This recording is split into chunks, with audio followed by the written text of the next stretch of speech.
Praise the Lord. August 31వ తేదీ 2024. ఈరోజు దేవుని వాక్యం. భయముతోనూ వణుకుతోనూ మీ సొంత రక్షణను కొనసాగించుకొనుడి. ఫిలిప్పీలకు రాసిన పత్రిక 2వ అధ్యాయం 12వ వచనం.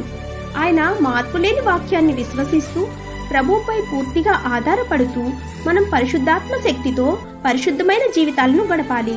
మనం ఆత్మలో, సత్యములో, ఆయన యొక్క శక్తిలో నడవాలి. ఆయన కృప జీవితంలోని ప్రతి విషయంలో సరిపోతుందని మనం అంగీకరించాలి.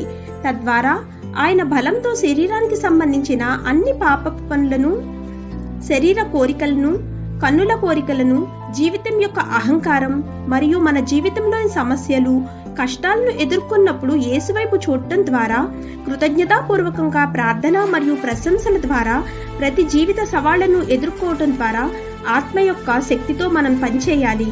ప్రభువు కొరకు మన జీవితాన్ని గడపడం ద్వారా మన స్వంత జీవితాల్లో మనము మన రక్షణను పొందాలి. ఆమేన్. God bless you.